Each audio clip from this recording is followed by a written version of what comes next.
What's up and welcome to another Mograph Mocast. I'm Dave. And I'm Matt, joining us today all the way from Japan. It's like 1 a.m. there. Our good friend, Lorcan O'Shanahan. Yeah, guys, thanks for having me. Appreciate it. And Mograph is a supplement to our site, mograph.com, which is a motion graphics tutorial site, tutorials, plugins, podcasts, and other Mograph stuff. And on the show, we talk about everything ranging from motion graphics to Cinema 4D, After Effects, plugins, render engines, doing business, doing taxes, being a contractor, or working for the man. You can email us info@mograph.com. Let us know what you think about the show. Questions, comments, concerns, queries, grievances, and show topic ideas. Come on, bring it on. Let us know what you want to hear about on the show. We will talk about it. I don't know if we have any Camp Mograph updates as of yet. Not right now. With maybe the next week. Maybe next week. We're still discussing things and trying to figure out a plan for that. So we'll let you know. And the thing that's on everybody's mind this week is Unreal 5. Oh yeah, it's lots of good memes in the Twitter's verse. Oh really? About the Unreal 5. Shit. You know, the jealous boyfriend or whatever, with the one with the boyfriend looking back, you know? Yeah. And it's like Cinema 4D, Octane Redshift is the one girl, and then the guy looking back, you know, and then it's insert Unreal. renderer here, and then jealousy. Yeah. And it seems like everybody's like super excited about it, even in the motion graphics world. People who have never used it before.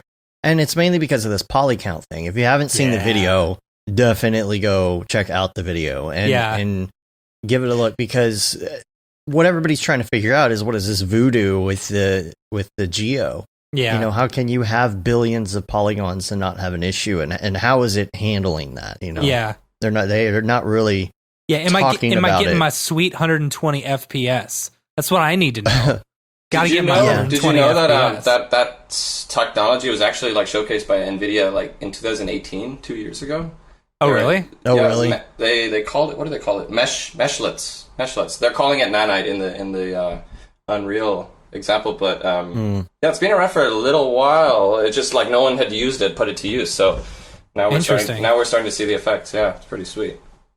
It's something that's like, I think it's something like Joel said, they're looking to implement into Octane. There's just other things that they have to do from their side in order to do the same thing. I think other people will implement this technology, but it's really made people look at Unreal 5 as something that they might want to jump into. Yeah. You know, and dude, like even the new update, what was it, 4.5 that just came out a little bit ago? 4.25? 4.25, yeah. The additions that they've added in there are super killer. Like the timeline? The sequencer? Yeah, dude, that's the sequence awesome. has been in there. Is it 4.25? I think it is 4.25. Yeah, I have no idea. So, I really wanted to get into game engines. That was one of the render directions I was thinking about for Virtue, the videos I worked on most recently. I probably what did I use? I used Arnold, then Octane, and then finally landed on Redshift to render the final thing. But I really wanted to go with a game engine. The only problem was the models were coming in from like ZBrush with no UVs or anything like that. So there was there was no hope. There was no hope of using those realistically. So I had to render it in the end. But I definitely feel like once I go freelance again, I'm going to be learning Unreal and basically switching to that, because it just makes so much sense. It's way more usable. Yeah. And I think the question in the chat is PS5 using NVIDIA? I think it's not. I think it's actually using... I think it's AMD. AMD, I believe. Yeah, I'm not 100% sure. There's there's a good thread. That makes sense. They wouldn't be using the same technology then. That's cool. Mm-hmm. Yeah, and see, at first I thought, okay, well maybe this has to do with some sort of card that's coming out from NVIDIA. And then, of course, NVIDIA didn't announce anything. They were talking about the rumors of the 30 series or something. 30 series, and we didn't get anything yet. But I feel like this has happened before. Like, they've done this, and then all of a sudden, then at SIGGRAPH, we hear... I want to say, they announce the... They announced the... What are they? Which ones are they? They're the higher up. They're the 20 series, you know? Gosh, what is it? I know the render yeah. cards? Q4000s or Q7000s or whatever. The Quadro. Quadro. No, what is it? The GT something or other? What is it called? Dang it! It depends because there's the Quadros, which are the They announced the RTX GP Quadro 100s, like GP 8,000 It's and a Quadro, 5,000 and okay. 10,000. You know, they announced those, and then a couple months later, they announced the 20 series. You know. So Okay. hopefully, I mean, if you're looking at the history of when things were like announced versus when they were released and stuff like that, we're looking at like August or around SIGGRAPH time when they're going Or to an announce announcement. something. Yeah, But but who like knows if they're when it's not gonna come out the announcing way new things Quadro are. cards or anything like that, they were only announcing that. It's a question. Also, you got to worry with all the COVID stuff going on, like. Mm-hmm. What are the Manufacture factory? Yeah, time what's the and- manufacturing time on everything? And like, is everything slowing down? I don't know. Because we were talking about getting new cards, and we're like, should Yeah. we wait, or is it really going to be a year before we can even get a new card anyway? So let's just buy Right. some 2070 Supers Right. in bulk, Right. something. Are those cheap now? I I haven't really been looking into it. Yeah, the to be 27. So I bought two 2070 Super blower styles for $1,100. Two? So two of them. For yeah. two. Yeah, That's two pretty for And the price $1,100. per CUDA is the best. Yeah, the of all the price, cards. what you're getting per Price per CUDA CUDA. core. Yeah, price per Yeah. CUDA. PPC. PPC, come on, PPC. Yeah, your PPC. Gotta get those Yeah. numbers up, rookie. Better recognize PPC for your PC, for your PMC. So yeah, but no, it gives you the best bang for your buck. You know, the 2070 Supers. Oh yeah. So I don't know. Yeah. And then Dave- and like the blower style or whatever, you just jam pack them in your machine. You're good to go. Yeah. No. Well, I got no Yeah. need for that. I got two 2080s in there. Thank you, work. Yeah. Yeah. It's been great. Like honestly, so for most people who don't know me, I've like been freelancing for the last 7-8 years. But I just recently switched over to working full time with a car company, Toyota Research Institute, Cool. and it's been kind of amazing and really tough in very different ways. But one of the amazing things is like just freedom to choose any toy that I possibly want or need, and Yeah. just like That's a hard life right there. unlimited budget on PC build or whatever I need. So it's been fantastic. Like, but actually the hard part has been that I've been trying to feel motivated, especially during this time with COVID and Yeah. whatnot. And I Yeah. just like this week I started doing things again just for fun and like just messing around with Substance, and I just downloaded Rhizome UV, so I'm going to start playing around with that a little cool. bit. But for the last probably month and a half, I've just done nothing. I've not been able to like focus on anything creative. You know, I'm right there with you. There's like I think there's like a big depression that's hitting all of us, you know, because of this whole Yeah. thing.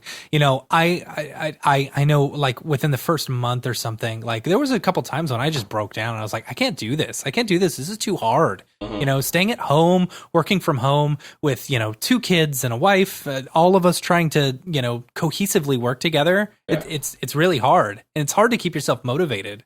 Yeah, I think that's the one thing we have to be like a little bit more relaxed and to understand like we're not going to be as productive as we normally are. You just got to be okay with that, you know. Don't stress so much. Don't stress so much, and just know that like no one really has a plan, and just take solace in that, and just do what you can to get through the day. But yeah, man, it's being here, being in a new city. So I just moved to Tokyo from Vancouver, Canada. Not knowing the language, not having any friends. It's been tough. I have a few good friends now that I see regularly, but I was pretty stressed out when before America got hit. Japan was one of the first countries like to get it outside of China, and then we just like trailed behind as every other country. Europe like raced ahead, and then the USA. Obviously, you know, just got slammed. Won the contest. And yet here we are. We're still like not really being impacted by it. I can still go out and like sit down in a restaurant and eat something. Really? But most people aren't. And I think it has a lot to do with just the hygiene level here is like I've heard, way higher. Like everybody, even before COVID, there was hand washing stations at restaurants and stuff like that, like little alcohol things. Now they're everywhere. And people, if they're sick, they wear a mask, which is just like, the whole idea of not wearing a mask is just absurd to me. I don't understand why you have an argument. How could you have an argument to it? It's like, okay, your freedom to not wear the mask, but it's like, freedom isn't just the ability to do whatever you want whenever you want. It's to live in a society of like with like a fabric uniting everybody. So I don't want to get into it because this is I could go all day about it. You know, the only thing that I can say about it is it takes more energy to argue about not wearing a mask than just putting the thing on to just walk in and buy a damn Coke at the convenience store. Here's my only issue with the mask. As someone who wears glasses, they are constantly fogging up. When for both my children's birth, they were both C-sections, so I was in there with a mask on, and the whole time it's just fogging up every time I breathe, you know? Yeah. And it's just like, and that's the way it is anytime I go out. Glasses now, cleaner. I'm lucky because I already got it, and I don't have to worry about it anymore, you know? Yeah. So right.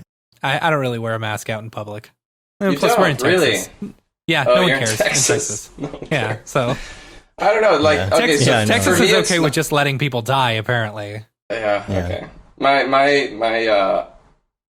My thought behind it has just been assume I have it and act accordingly all the time. Yeah. And that's it. Like it's the least I can do to just respect other people. It's not even if I know I don't have it, I'm still going to just assume I do. And that's the way I was. That's the way I was before I got it. You know, you had it, really? Yeah. How'd it feel? It's like I caught it like maybe 6 weeks ago. It was like right at the very beginning. Right at the beginning. And I don't know what it was like right as everything was shutting down and stuff. You know, I don't know how I got it or who I got it from or where. Takeout food. It could have been takeout food. Here's the thing. We've been trying to figure it out because my wife was sick, you know, and I was sick. But my mom, she was coming over all the time, you know, beforehand, and she had a little cough. She had just been to San Francisco, you know, and she came back. She had a big cough. This is where I think we got it from. Yeah. You know, she had a cough. She came over. She was hanging out, whatever, you know, and then, but she got a flu test and it was negative. Just like, I don't know, maybe you got an upper respiratory infection, right? And so I started feeling sick. I thought I had a sinus infection or something like that, you know? And then my wife lost her sense of taste and smell. And then a couple days later, I lost my sense of taste and smell. For like a week. It was so weird. It is the weirdest thing ever. Like, and what was scary is like no one had really known, like this was just coming out that people were losing their sense of smell and taste, you know? And I was like, okay, so this may be coronavirus. I'm not sure, you know, because I was mostly asymptomatic. I had a cough, but I thought that was just really like general allergies and stuff like that. And I have two kids. One of them is 2 months old at the time. You know, so it's like I'm up 3 times a night. I just thought it was general exhaustion from having a child, you know, but so like my body wasn't allowing myself to get sick or something. So my brother, he moved in with us. You know, he flew in from, you know, where he lived, and he stayed a week with my mom. You know, because we're like, oh, we don't want to get you sick. If you've been flying, you don't want to get the kids sick if you're flying. Turns out we were sick the whole time. Then he came over and lived with us and got sick, you know, but he had a fever, and then he lost his sense of taste and smell, just like us. He went and got tested. Sure enough, coronavirus. So like the thing is, like we got super duper lucky that it was like, you know, it was cake, you know, it was super cake. Oh, Lorcan, I thought he was like really into what he was saying, what I was saying, but no, his app crashed. So like, sorry. You know, I got super duper lucky. I got way super lucky. You know, it could have been really, really bad, but like, honestly, I was okay. You know? Yeah. There was only one night where I had a fever, and I thought that was because it was my 6th root canal of the week, you know, which was awful. Oh, shit. What up, Dane? Oh, we got some friends in here. Sorry. Pedro, what's up? Nice. All I gotta say is that like it's easy to wear a mask, and it's like well you have to wear shoes to go into Yeah. McDonald's, right? Yeah. You know. Oh well, but it's not hygienic to wear no shoes into. Well, exactly. Right. It's not hygienic. Right. Anyway. Right. All right. But So glad you're all I'll right, finish man. up on. Yeah. That could have been a lot worse. Glad you're not dead. Yeah. And you know, Yeah. I got lucky. You know, we have a bunch of friends who have gotten sick or have had family members, you know, die of it and stuff, and it's like that's shit. rough. That's Yeah. super rough. Especially we've when you had can't a- visit. Can't visit Yeah. them or see them. Yeah. Yeah. Brutal. So We've got friends who have either had it or have, you know, relatives that have died, and it's just sucks. Yeah. You know. I count myself Um, lucky. Someone was just So- oh, asking yeah. about the experience in Tokyo. Yeah, I was going to ask you about that. So, like, you moved to Tokyo how long ago? A couple months? So I've been here since November now. Yeah. Okay. I was. And so you moved there now, did you get the job working for Toyota in Vancouver, and then you're over there for like just a temporary amount of time, or are you officially over there like for the extent of your job? Exactly.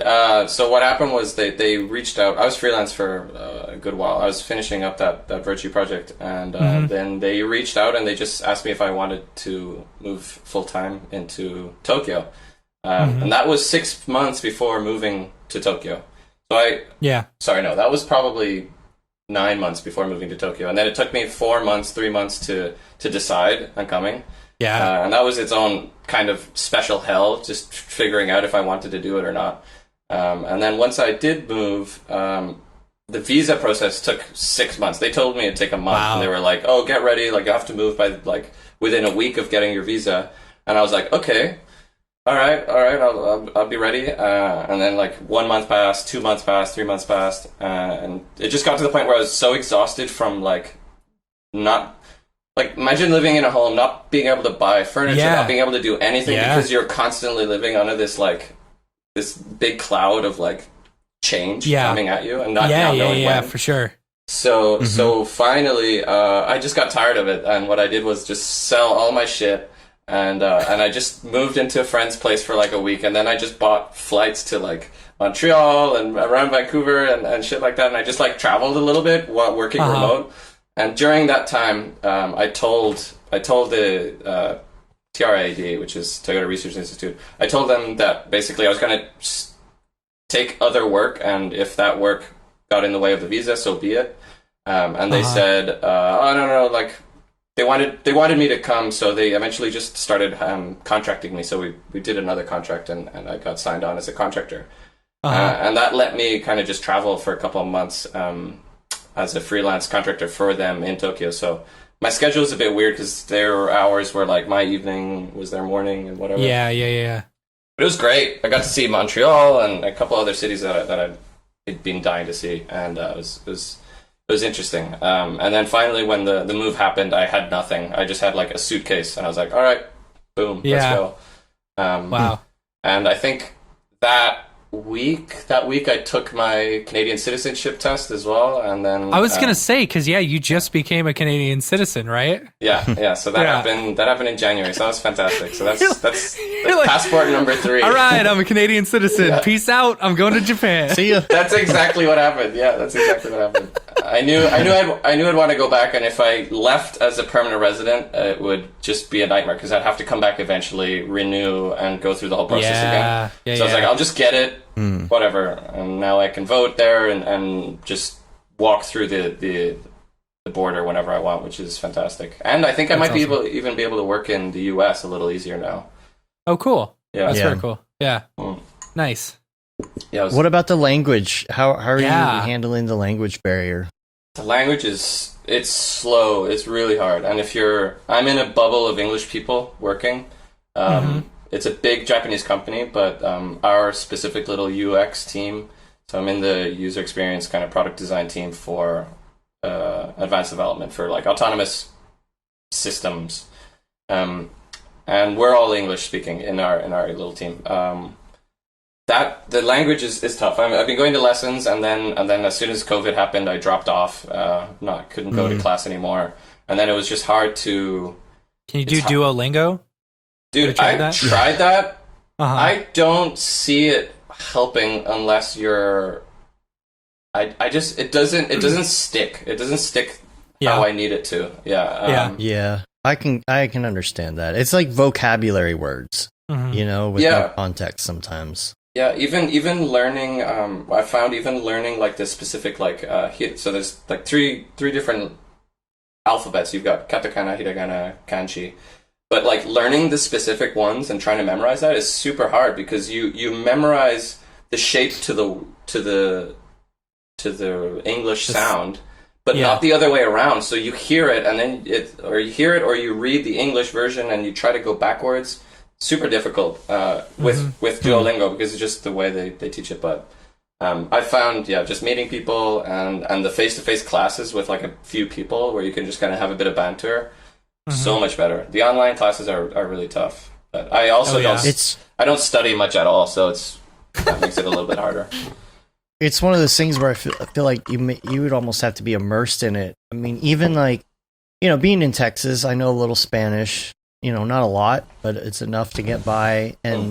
And even in going to like Italy or something like that, you can still see the root words. Oh, I love that. Whether it's something in English or Spanish or something like that, they're all very similar. Even Latin, you can kind of make certain things out. But man, just the difference in going to Japanese. So I don't know if you know this, but I speak Spanish, and because of that, French, Italian, and I actually took a little bit of Latin in high school, and it was it's amazing how I can almost understand what people are saying in any of those languages. Yeah. I can't speak it for shit, but like, right. You speak quickly enough, I get the gist of the conversation or the sentence, which is super helpful. Right. Yeah. I love that.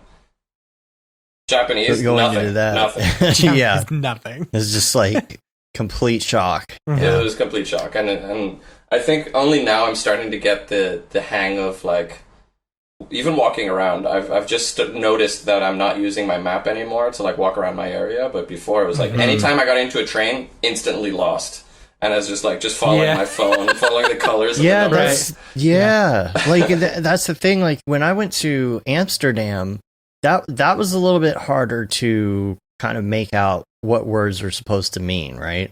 And so like you're on the highway or something, like it's complete gibberish. Like you have no idea what you're doing. And that's when it's that different, when the language is that different, it's got to be really hard to navigate around. I mean, I'm sure like if you have a phone with English maps on it, it makes it easier, but still. That's for sure. Google's done a lot. I remember my friend told me he visited here. My good friend Kyle.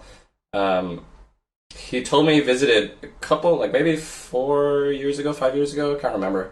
And he said it was almost impossible because the train stations had no English. But since I've moved here, they've kind of been revamping everything for the Olympics, which were supposed to be happening like right now. Right. Super easy to get around, honestly, right now. Like one of the like for such a complex city, it's surprisingly easy for a foreigner to move about, which is great. What up, Nick? You try any of those translate apps? You know what? I've the live.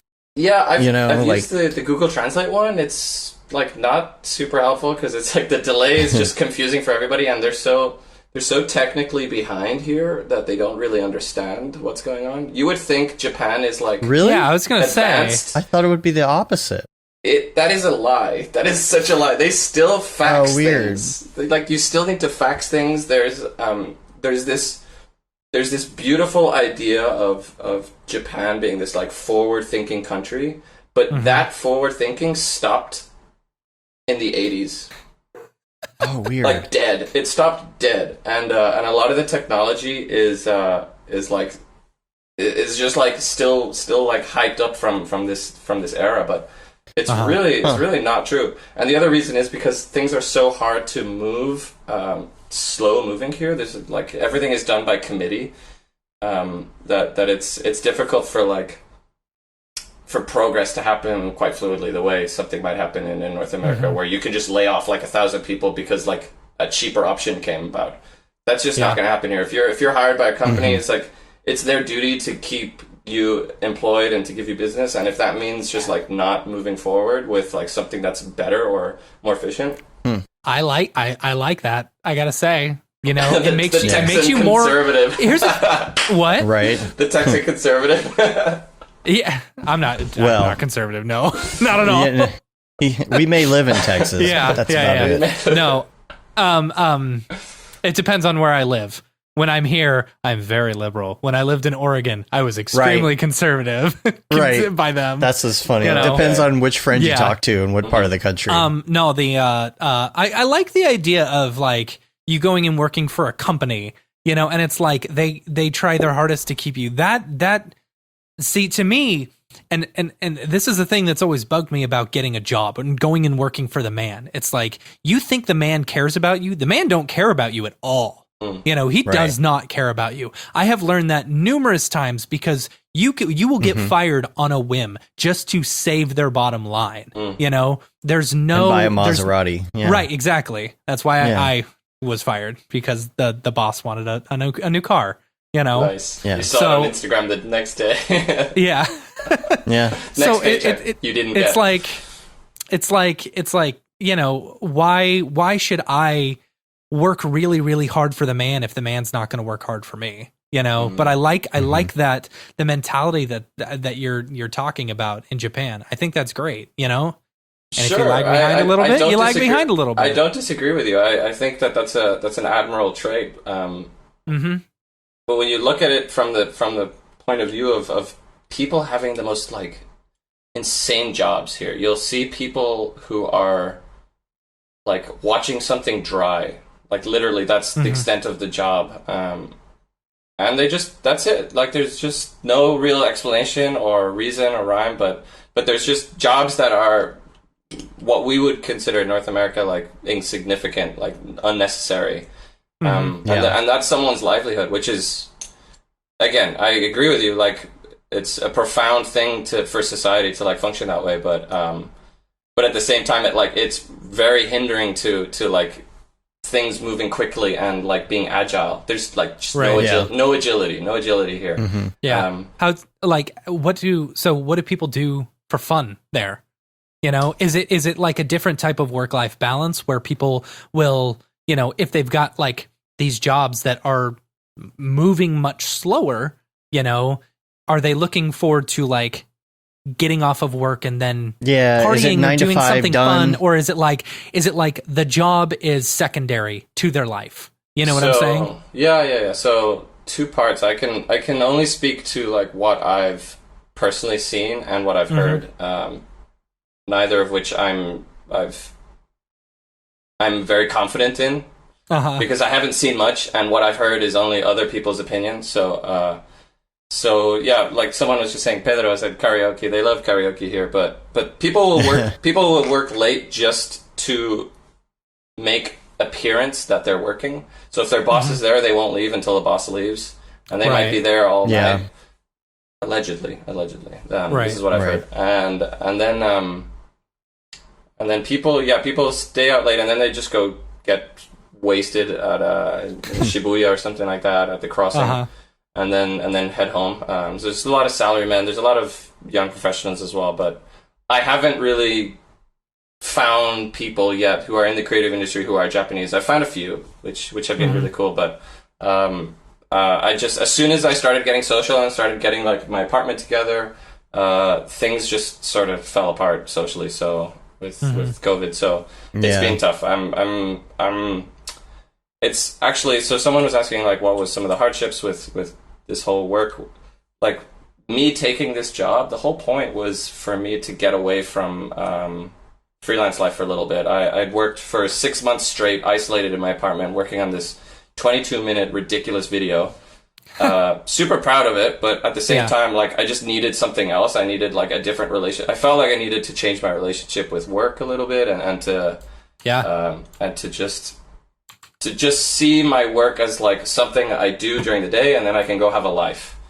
Because that was just they were the same thing. Work and life were the same thing before. Yeah. So that's what pushed me to take the job initially.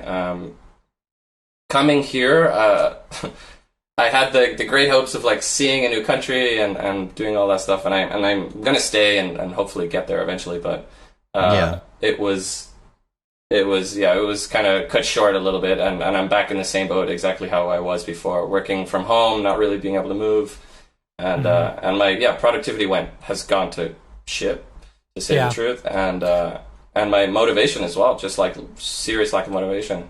So what do you do for fun right now? Right now, Animal Crossing? Because that's what I got Animal Crossing. I have far too many toys to play with to complain. Like I was telling you earlier, I have a Rift S, I've got a Quest, I've got a HoloLens 2, all provided to me by work.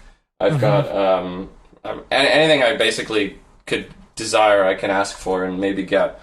But it's just like there's so much choice. I just like don't have any motivation to play with anything right now, and like to just be creative and the way I normally want to be. Like with work, I just want it to be like play. I just want to like have a project, kind of jump into something and just play around a little bit. But but it's like it's a really mindless, like creation is a really mindless act for me, and it's in a way like meditation. I can see that. I find it a way to just disconnect and kind of explore my interests. And I think that's honestly one of the best ways to learn. If you're trying to learn what we do in 3D and animation, I think the best approach is to just follow your curiosity and not try to like follow this like 40-hour all Cinema 4D course. You're going to learn how, like the ins and outs. I find that very difficult to follow. I don't know about you guys. Like, what's your approach when you're? I mean, I enjoy courses. You know, you do really. Like I am. Yeah, I am. I feel like I'm not good at experimenting. I'm just not I don't know if I'm necessarily a creative You're more on the technical experimenter. Side. You know what I'm saying? Like I like learning the tools and then figuring out how I can incorporate those tools into something differently. You know what I'm saying? I could totally relate to that. Like I'm very much like a technical minded person. Like I won't normally have like the creative vision set out with the creative vision, but usually by playing with the technical problems, I like find something visually pleasing, and then I'm like, oh, I can totally use this for like some idea or apply it in some way. But generally, I didn't have like a classical art training or anything like that. I just went to film school for 1 year after high school, and in high school I was teaching myself Cinema 4D and After Effects, and by the end of it I was just like, I want to do that. I don't know how to apply that to business or like in real world, so I just looked for a school. I found Vancouver Film School, and then just the rest was history. Took the course, loved it, loved Vancouver, staying in Canada. That was basically it. Vancouver's beautiful. I love that place. You've been, I think. A few times for SIGGRAPH, I bet. Yeah. I think we saw you last SIGGRAPH, didn't we? Yeah, we hung out. I think we hung out at one of the bars. Yeah. Definitely. I can't remember. There's all the years are starting to I think I dragged you around to a bar. Which bar did I take you to? You might have. I don't know. Yeah, maybe. Somewhere on Granville Street, anyway, for sure. It's been great. It's gonna be great. And definitely, like, I have so much gratitude for Cinema 4D and everything they've done for me, because so after school, I worked freelance for a year, just like on random ass projects, whatever would come my way. And then I got a project on Ender's Game, which was fantastic. Awesome. That work got me my in with Matthias and Maxon and stuff. So that was my first SIGGRAPH after that project. And then ever since then, they've just been, well, like you guys know, obviously, but they're such a supportive group of people that they've welcomed me back time and time again. So it's been an amazing journey for sure. And I definitely I wouldn't say I'm here today if it wasn't for learning Cinema 4D and like meeting all the people in that world. Yeah, everybody's so welcoming, and I can't wait till we can get back to hanging out with people again. I know. You know? Oh, I've got a question for you guys. Miss it. So I've often thought about this, and I wonder what your opinion is. What is it that open? So one thing I've noticed is like there's a lot of open-minded people in our industry. Generally, anytime I meet people who work in what we do, it's a more open personality trait that I'm kind of like interacting with. Yeah. And I wonder, is it the work that creates that kind of person, or and like and the that just evolves that, or is it the person that falls into it is already open? Okay. So Right. and this is my opinion on it. So we go to a lot of meetups, we go to a lot of these conventions and stuff like that. And the people that we meet, I think a majority of the people who are putting themselves out there and going to these things are more open-minded and stuff like that. Or not open-minded. That's not necessarily, I don't want to say people that like are closed-minded. The meeting are space more is selective. about are more about like interaction and stuff like that, because there are some really, really talented people who I've met in this industry who just want to work a job, and be incredibly creative, That's a good point. That's a good and point. are really, really good at it, but they don't care about the whole social aspect of it. They just want to be artists, But also in general, it's not just, outside the social stuff, people are very just welcoming, accepting, in general. And I know what you mean. It's like, is it the fact that we're in the field? Does it make us like that? Or do creative people gravitate toward that kind of personality? Okay. And this is what I will 100% say. I think 100% with Maxon, at least, I think it's all about the leadership that we interact with that creates the environment that we are around. For example, Matthias and Paul and Rick are like some of the happiest, most welcoming people I've ever met in my life. And because of that, they create this environment of people who are very much like that as well. When you go to a Maxon booth or a Maxon show, it's hugs all around and, hey, what's going on? And super fun to be around, let's have a good time. Let's party. And it's the leadership of that company that makes that, and you can see that if you work for a company and you've got an awesome boss. Like, for example, when you go work, like when we freelanced for a month for Already Been Chewed, and like you can see what type of awesome boss Barton is and why you would want to work for that company, and why you would never want to leave. Versus like going and working for a place where Dave and I used to work and having a really crappy Trumpian boss, who fires you because he wants a Maserati, Right. Did you guys work together when that happened? Oh yeah. That's how we met, That's how we met. Yeah. Did you get laid off and he kept I got laid off. Yeah. And I had Dave been kept there. working there. I had seniority. Yeah. I was in charge of sucks. edit team. Yeah. See, and I originally got hired as like an editor, and then Dave taught me cinema. So when they fired me, they lost two positions in that company. But I'm not bitter about it. That's okay. That guy's poor now. It just meant Dave had to learn how to edit. Now, Dave knew how to edit. I was already. Yeah, he was already editing. Yeah, I was in edit 1. Matt was in fun. edit 2. Yeah. And we had someone else in edit 3 at that point. Yeah. And we were these hybrid like editor graphics people. Mm-hmm. Yeah, they let Matt go. They let a 3D Max guy go. Yeah. And didn't even tell me. Like, I just walked into his office and it was empty. Yeah. Joff just said something kind of interesting. He said, or the ones that don't have imposter syndrome, talking about like the people we would meet in like SIGGRAPH and kind of stuff. I disagree with that because I experience imposter syndrome all the fucking time. Like, oh yeah, no, I completely that agree. Is not, the people you see talking and presenting probably feel it the most, but they're fighting it.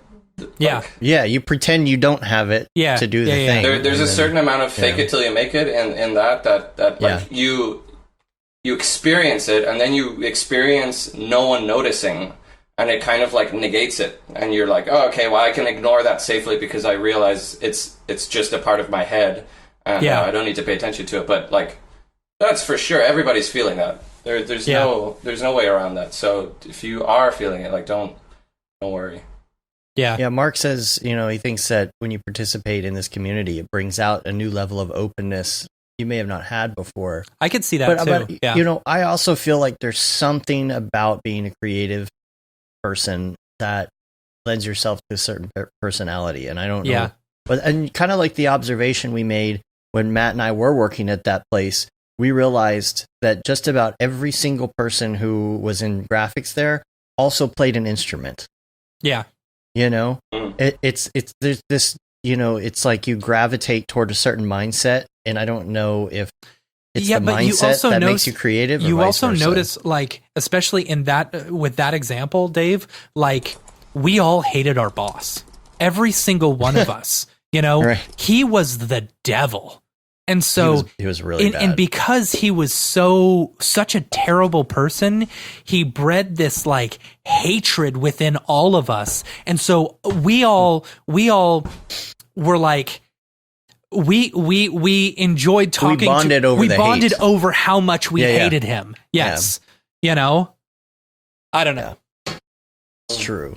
I mean, he was sexist, racist, anything you can imagine. And everybody's like, how is it? Like, everybody agreed that it should have been a reality show because it would have been unbelievable. Yeah. People would have thought it was scripted to be that bad, and it really would have been. Actually, it really was like that. Go back and watch. There was a show called Rock of Love, right? Rock of Love. Where his daughter was on the show. She came in third place where she was trying to, who was it? Brett Michaels? Yeah. She was trying to date Brett Michaels. And you can see he comes on the show, and she gets kicked off the show because he is such a terrible person. She was also on the show Charm School. I don't remember. And she was in the band Lords of Acid. Yeah, you've heard of that. Anyway, he's a terrible person. Her dad. But he got what's coming. I mean, I can't even describe like karma's great. I don't even know, like, I couldn't even describe some of the situations on the air because it's that bad. Yeah. Like, I think it would be offensive just to talk about what he talked about sometimes in front of you. Like, that's how bad it was. Yeah. But we bonded over that. Yeah. We all bonded over that. And like, it was a weird time too. It was that whole economic crisis where everybody landed in that job because that's what they had to do to get by. Yeah. You know, and we were all poorly paid, and we were all promised raises, and we never got them, you know, and getting fired was honestly the best thing that ever happened because I was able to go freelance. I made more money than I had ever made in my life freelancing, you know, and like I had done it for 3 months before I went and got another job. I interviewed for a job and then interviewed for another job the next day. I turned down the first job, told Dave about it, and he left the company after 3 months. Or taking that job, Matt. Yeah, right? Dude, like, tell me about it. I totally get that. Oh, shit, I just lost my train of thought. I think I'm too drunk. Good. That's what we were hoping for. That's what we're hoping for. Right. Speaking of. There you go. What was I going to say? Shit. Okay. Is it about the... just the way your brain gravitates toward being a certain way and when you're in motion graphics, or yeah, perhaps I read something in the comments and I thought, anyway, fuck it, whatever. All right, so go ahead, Dave. Well, I wanted to quickly just circle back around to Unreal 5. Okay. And just finish out these notes here. Oh yeah, dude, we're still on the week wrap up, aren't we? Yeah. We barely, we're on line 2 of 10,000. Real quick, I just did want to say if you checked out the video, if you are interested in it, I'll say that I've started to check out Unreal. My daughter checked it out. She started learning. She started like checking out the course. That we're gonna have coming out here pretty soon. The introductory course. And then, but she wanted to get into more gaming stuff, not the motion graphics side of it. So she decided to sit down and learn a game. The only thing that I don't like is when you get to code, you know, because there's always something with code that doesn't work the way they say in a tutorial. Like, and for us, she got all the way through. She built this level and everything. And then they're like, the code's going to be really easy. You can just copy and paste this code in here. I just wanted to show you how to do it, but you need to copy and paste this code. And you get to that point and it's like, oh, well, that couldn't compile because of something. And I'm like, I don't know what that means. Yeah. I don't know what that means. And so I track everything down and then I realize I'm supposed to have Microsoft Visual Studio, the new update, and I don't have it. And there's something wrong there. And I go to install it and the installer won't install and I can't uninstall the installer. And it's this horrible thing where like we just got stuck because we can't get the code to work. You can't troubleshoot it because you have no idea what you're doing. It's not like visual art where you could just like, I definitely clicked on that thing. I definitely clicked on that thing, so it should work the same. But code is just like, they update a library and the same function's gone. And then it's, utterly useless. Just gone. Yeah. But we checked some of that stuff out. So we've got a couple courses that'll be coming out here pretty soon. Yeah. About Unreal. Where one of them in particular is we're moving forward pretty quick on, and so I think we might have a pre-sale page up pretty soon. Yeah. So if you watch the presentations online for Maxon for the virtual NAB, Jonathan Winbush was on there. Yep. And he was kind of talking about motion graphics with Unreal and bringing Cinema 4D stuff in to Unreal, things like that. So he has a course coming out. It's going to be an introductory course. So if you want to check that out, we're going to have like a little preview thing here pretty soon. There's also some other stuff coming out, which we'll probably announce later.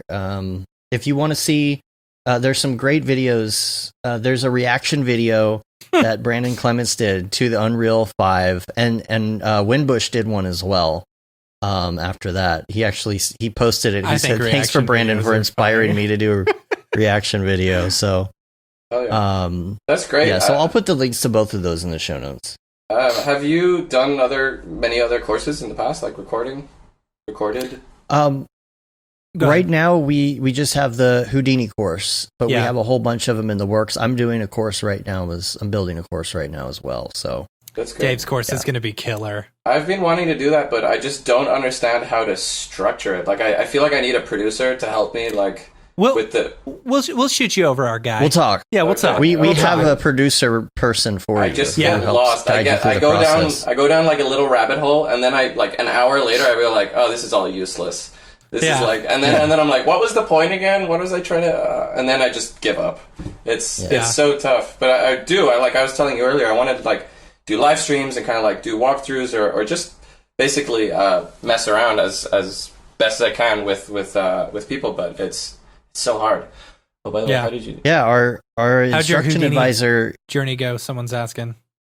Houdini was fantastic. I'm not very good at it, but learning it just changed my entire perception of 3D for sure. And I've since learning Houdini, I've become a huge fan of physics. Actually, if I could restart life, I'd probably and many of my friends know this. I'd probably go into like teaching physics. Yeah, because it's just been one of the most like enjoyable pastimes ever. Reading anything I can on physics, basically, but having the tools like Houdini to visualize the concepts that they're talking about. Like, I remember in high school, I was trying to learn calculus, and you're learning stuff like vector math and like cross products, and you're like, what the? This makes no sense. I know some of those words. There's no there's no context here. I don't understand what you're trying to achieve. And then I started learning Houdini, and I started learning like the tangential angles on the like on the left-handed coordinate system, trying to figure out like two opposite angles and figuring out the orthogonal vector, and then suddenly you're doing visual math with like connecting nodes and seeing the output, and you're like, holy shit! Okay, now I'm understanding all of these like these physics problems, these different like things of mathematics, and I fell in love with it. And then not only that, like Houdini gave me such a richer understanding of how Cinema 4D works, even though Cinema 4D likes to hide a lot of what's happening. It likes to hide what point numbers are, what attributes are attached to those point numbers. But using Houdini gave me such a richer understanding of what's going on that it let me start like manipulating and understanding and making more procedural effects within Cinema 4D. And now I love, like, I will spend an extra 8 hours on a model if I can build it procedurally, just to see if I can do it. I love it. I love doing that. It is so fun. I'm sure you've seen the one with the box, right? Where it's just a box in Houdini, but it's like gas powered with a real combustion engine. Incredible. I laughed so hard. I loved that thing. Yeah. And I don't have a good enough grasp of any of the physics systems to be able to do something like that. But even just learning it at its like most basic level gives you such a better appreciation for procedurality and the creativity that can spawn from it. Like it's its own set of effects and look, you know, that can come from it. Mm-hmm. And I think right now we're seeing so many courses and stuff come up for it that it's really approachable. I don't think people should be afraid of it anymore. People should not be afraid of Houdini. They should stop being afraid of Houdini. Don't want to be afraid of Houdini anymore. You can go onto our site, mograph.com/classes and pick up your very own course of Stop Being Afraid of Houdini by Mark Fancher. Hell yeah. Or thanks Houdini for that Mark, setup. Houdini Mark actually just said he majored in physics in college. So he's pretty sure that's what led him to Houdini. I'm guessing makes total sense. If I'd had Houdini instead of sense. Cinema 4D when I was in high school, I'd probably maybe have gone to university, but I chose not to go to university. That's one thing I do regret. I look at people who had like those years of what do you call that? Academia, and I'm kind of a little jealous, honestly, to have had like 4 years of like uninterrupted, just like learning time, just time that you can just really, but it's not like I know I wouldn't have appreciated it as much as I would now, maybe going back. But at the same time, like it would have been nice. I just came straight out of high school, did 1 year, and then was working freelance. So I had to get used to it pretty fast. All the plugs. Yeah, so plug. Yeah, all the plugs. Yeah. I did want to. I only have one. Not link, but Ravcock. What's your flavor? What's your flavor? There is a link that I will put in the show notes, as well as all the stuff for Unreal 5 as well. Will be in the show notes. But Octane X Beta, is out. If you would like to try to access that now, it is posted in the Otoy forums, and I just wanted to let people know because I saw Jules posted that the other day. Mm-hmm. So can you walk me through it? Because I have an Octane account, but license, but I haven't used it in a while. I've like pretty freely moved between renderers, but right now I haven't touched it in quite a bit. What are you on right now? Right now, what do you mean? Redshift. Okay. Yeah, but I've used. Yeah, I haven't installed it because Octane X is. I don't have a Mac that would use it. Yeah. At this point, but you know. Oh, it's the OS X version. Yeah. Right. Yeah, that's crazy. I love that. That's good. Yeah. Us PC people, you know, we're like, that's cool. That's cool for you guys, I guess. Like, welcome. I'm interested to see to some 4 of the years ago. results. Yeah. Right. Yeah. No, it's great. It's happening. Honestly, I think each renderer has its own like perks, and now with Unreal, you know, the whole new set of perks come with that renderer. Yeah. Each of them all push each other to be better renderers. Yeah. You know? I love that. Yeah, totally. Yeah. I remember, so when, like I said, when I was working on Virtue, the music video for Overwork, we tried to figure out like what render to use early on. So I was doing a lot of like testing of like just full res frames to see what the render times were. And I just couldn't, render times in Octane, funny enough, you think it's like this high speed like render, but the lack of control it gives you make it take longer in the end to render, and the look just wasn't where I wanted it. This was before Uber shaders, so it was I was having to do that like merge material to make like a semi like marble texture. And it just always looked waxy. There was no way around the waxiness. I don't know if you've ever noticed that, but like up until 2 years ago, you could tell an Octane render just by this waxy look things had if they had any subsurface scattering.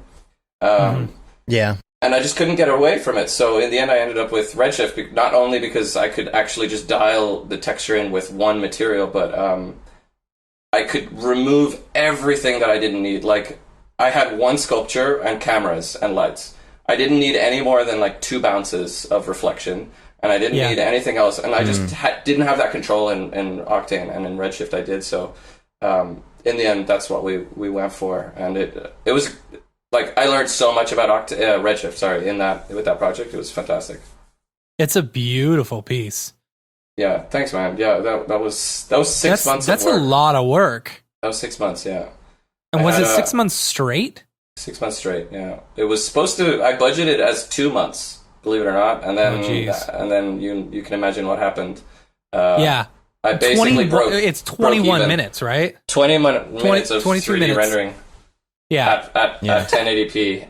Yeah, and it was a nightmare. Not only that, it was just like the sheer amount of shots. Like every shot is lit in isolation. So it was quite a process of just figuring out how we were going to like do the layout for cameras, and then do the layout for lighting, and then even just to render one lighting shot, because these were the models coming in from ZBrush. I had to basically bake everything down into RS proxies, Redshift proxies, just to be able to like preview the scene, and then to render it was like 10 minutes. So I couldn't get a sense of like how the lighting was falling and like the global illumination was working, unless I just worked on like a tiny frame like this big. And so like the entire I don't know how many times I rendered that, but it was in the end it was the entire project was about 40,000 frames.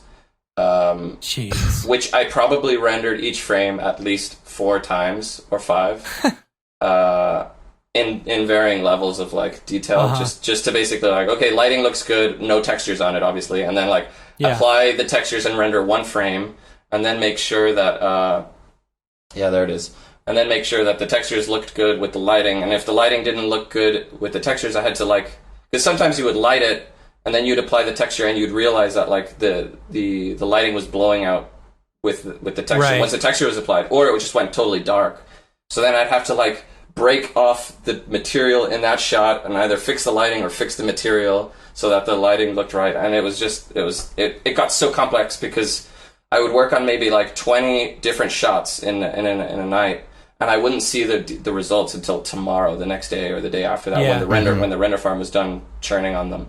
So it's just really hard, like just the project management aspect of it, like just we had a huge spreadsheet with just like every step of the process, like, and just like, okay, this shot is like gone to render, okay, went back to render, back. Okay, approved, forward one, and it was just an absolute monster. But I learned so much, and working with Edmund, who's the guy from behind Overwork. He is. We started following each other on Instagram because, he was doing amazing work on his Instagram. I don't know if you know Overwork, but all his Dane, yeah. Oh boy, what a beast! So Dane Armour, he's in the chat. He helped with the camera. So pretty much all of the cameras were his like masterful work. But he's coming. He from, comes like, up on my Facebook. People you might know like. Every day. He just spent some time in. So he actually visited. You may have met him. He visited SIGGRAPH NAB a couple of years ago, like a year or two ago. No, last year. And you probably met him. Anyway, so he helped me with the cameras and did such a fantastic job. This project wouldn't have finished without him. And then working with Edmund as well. He was just such a good art director. So what I was getting to, as a musical person, he creates all his visuals himself. He's learned Octane, he knows Cinema 4D, and he's just like, if you go on his Instagram, you'll be blown away by the quality of work. And I'm like, who's doing this for you? Turns out it was just him. So we just started chatting back and forth, and then we worked on this together. So it was. Did you have fantastic. One shader that you were using for all of these, or did you have to mix and match? There's Edmund, yeah. So initially the idea was to use one shader, but I realized that was unfeasible because some shots were so close up that I needed a second shader for the close-ups. Yeah. And it was, so I needed two, and then once I had those two and I was happy with, we did like lots of like lighting tests with like a light around a ball and whatever, just to see how the sparkles would work from the car material. So I did some crazy stuff for that. It looks fantastic, like super photoreal. Amazing. I was really trying. Anyway, and then you're asking me about the texture, was it? Yeah. That's my train of thought. Yeah, so we had to, and then as we needed to change the lighting per shot, basically it got branched off, and then specific tuning was done. So like if the small version was too big still or too small, then I would change it. So it was like the notes that got onto every shot just became like minute and just became this massive tree of to-do lists. It was really tough. If you go to my Instagram, you can see like the boards. I have an image of like the boards where I would like draw notes for the lighting and such, and like texture, you know. And it was a cool process, like just visualizing everything and seeing this massive project come together. It was like 7 different projects in one, because we had 7 sculptures, all rendered and designed and animated. So while I was finishing the cameras and lighting on one, like the sculptures for the next 3 were being finished and like being reviewed. So yeah, there you go. So we could like just render out the frames. So these would be the single frames I would render with the texture, just to get a sense of like how the lighting in that shot was falling. It was so tough. It was so tough to manage, but it was a cool experience. Yeah, it was definitely amazing. Yeah, it's a beautiful piece. Like very, very pretty. And I'll put a link to it in the show notes as well, the article that we've got on the site, if anyone's interested in checking that out. Marius Becker. Yeah, I think Marius Becker did the previous project, the one with the maze, if I'm not mistaken. Overwork has a music video, a really cool music video where there's like this maze lighting up with like this kind of Mograph effect. Super cool. Definitely worth doing. Oh yeah, I want to talk to you guys. You guys worked with Joel with Deadmau5. Yeah. And I chatted with him like 2 years ago, right when you guys were starting to work on some visuals with him. How did that go? It's good. It's real good. It's good. Yeah. We went up there twice and hung out. And, a lot of fun. Great guy. Did you guys to see any of the work in IRL? Yeah, we went to his show. We went to a show in Chicago. 2 shows. And then we went to a show in Denver. And then he came to Dallas. Red Rock. Yeah, that Red amazing. Rock show was awesome. So oh yeah, nice. Super jealous. Yeah. I've been a huge fan of Joel's for like the last 14 years, I think, since I was in high school. So to get like, I don't know if you know, but he messaged me on Twitter, and I knew you guys had been working with him, so I knew what the connection was. But he just reached out to me. He's like, "Hey, are you on Skype?" We jumped on and like had a chat with fucking Deadmau5 on Skype. I was like, what is this? This is absurd. And then I got busy. Life just happened. There was other shit going on. This video was starting, and he obviously got really busy with the wedding and with his with the stage visuals. But now he's back at it again with the latest tour. Yeah. So anyway, it was but he's doing more touch design. Yeah, he's doing a ton of touch designer stuff. Which I mean, if you see his setup, it's absolutely insane. It's so cool. So yeah, I've been meaning to have another conversation with them, because I really want a system like that at where I'm working right now at TRID. I want to have, seeing what he's created for himself, I want to have like a miniature version of a car at my desk, so that I can just like pump in visuals into the car and like see like the lighting strips along the roof or something like that, like animate. Like the mini cube that was set up or whatever. Exactly. I want to see that thing in real life. That would be amazing. Yeah. But super interesting. So we have so much stuff going on at work that I'm just like, oh, what else can we do? What can we play with? Yeah, and we went and hung out with him when he was in town. You know, we didn't do any work or anything, but he showed us how all of that stuff works now with the real time everything, and locking certain pieces and clips in Touch Designer with time code, and gosh, the way that it's set up. He made his own like custom plugins and all of that stuff. Yeah, I was blown away when we had the first chat. I was just talking to him about Houdini and like just as if he doesn't know what it is, and then he's like, "Oh yeah, I learned that before I learned Cinema 4D," just like casually. I was just like, "Oh my god, this guy's next level." Yeah, I think his curiosity is a level beyond me for sure. I can provide my expertise, but he's going to be the one teaching me, I think.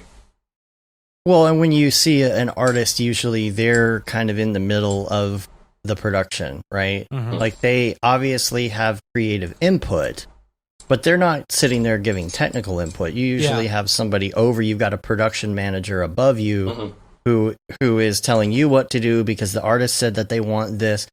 It's a completely different chain of command. He's literally the production manager and in charge of everything. You know, technically all the way down. You know, the way Katy Perry doesn't know how all the wiring diagrams and technical aspects of the show work for her show. Joel knows everything from the top down because he literally designs it and says, I want this, this, this, and this. You guys go put it together. And he shows up ready to use said equipment. So, well, for him, I think the music is a result of his curiosity. I don't think he starts out with the goal of making music, but he's just like starts digging and music pops out as a result. Maybe in different ways now, because I know he's been exploring lots of different things. So the EDM isn't maybe his focus, but I think someone like technically minded like that just like is unapologetically creative. Like they just can't help it. It's just gonna pop out whether they want to or not, which is mind blowing. I wish I had that, especially with music. That's one thing I've always wanted to learn. I just never had given it the time. Yeah. You got a ton of guitars back there. Do you play many instruments? Not lately. When you have the most time at home. Yeah, I know, right? Right. COVID. Oh man. I got 2 kids. I got no time. That's cool. Yeah. That's a nice time though. Yeah. Yeah. So, what else do I have on the list here? Do you have any other pieces that you've been working on? I know just recently it's been, I've been working on an Amazon box for the last couple days. An Amazon box?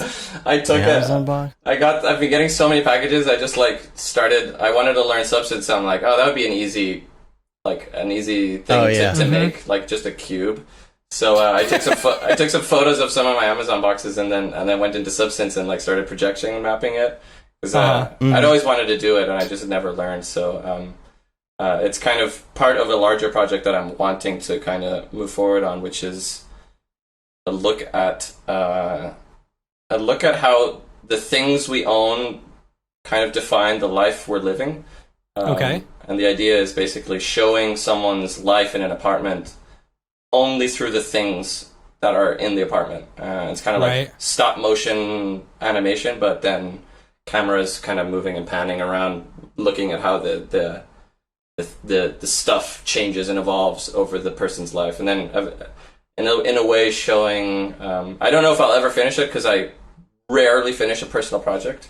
I just kind of I get to a point where I'm just tired and then I just stop. But it's a fun project to kind of that has kickstart me back into creative mode since COVID started. So I'm pretty excited about it. But anyway, the box has been the first test. Yeah, just trying to see if I can get a photoreal box real quickly because the person has to move in and then they get a lot of packages, so.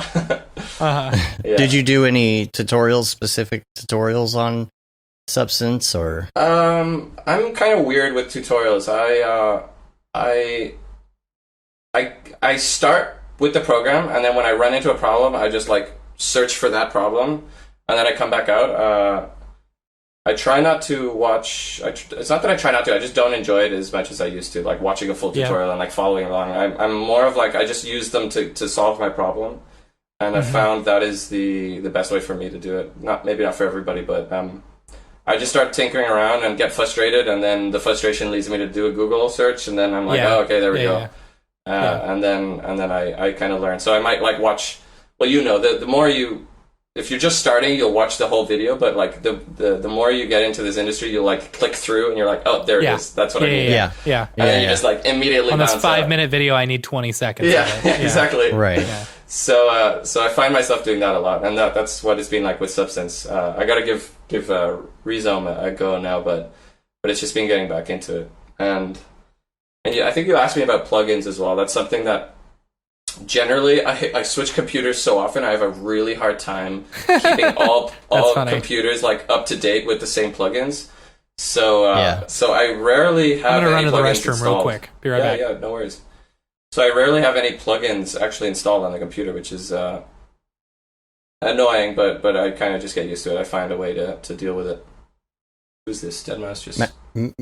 McDaffy, I guess, in 90 minutes from now, Oh, hell yeah. a new it's premiere of something it's for Deadmau5. And 2:30 in the morning here in Tokyo, so probably yeah, probably go to bed. yeah.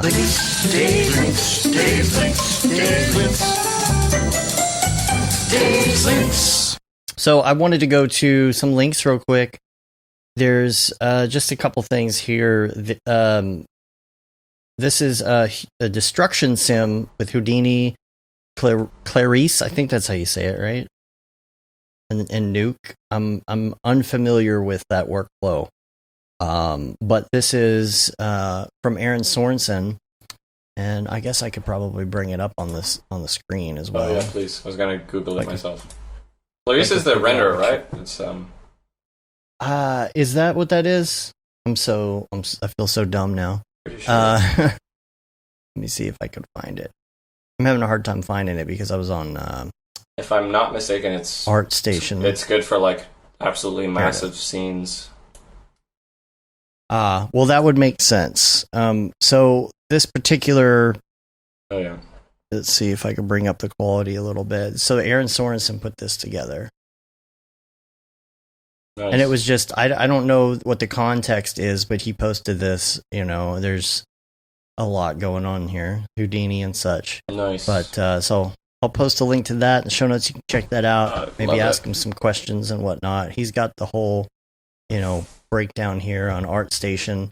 And then, also I've got, another one here. This is somebody, who I haven't heard of before, but I ran across this online. And he did this VDBs thing, and I think it was just to kind of play with VDBs and see, where he could take it. And this person's name is Laszlo Eid. I'm gonna pretend that I know how to pronounce that. So this was working with VDBs, to get these clouds, but also to do kind of like an avalanche, within a mountain scene, and using a VDB to do that, which I thought was an interesting way to use VDBs. See like this, the that's perfect. Snow was all falling down, especially on a large scale like that. Yeah, that's awesome. You can see like, obviously he had not obviously, but I can tell he had like a single asset that he's kind of stretched into position in some of those ones, especially on the left one. A VDB asset. Yeah, that's sweet, and it's so easy to do that now. Like I'm sure, like even like Mitch Myers has a few VDB asset. The VDB packs. Libraries, yeah. Oh, that's I've done that a lot, like putting the VDBs together, and then you just take parts of it and rotate it, stretch it, turn it upside down, scale it.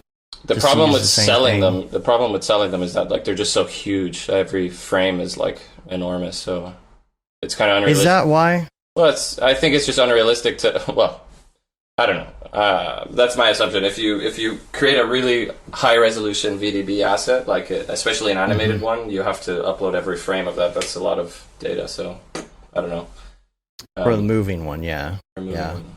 I mean, what? Yeah, because you don't see a lot of them. You don't see a lot of VDBs assets like that you can actually download. Everybody's simming their own. Yeah. So you see rendered ones, pre-rendered ones, like all of the Shock.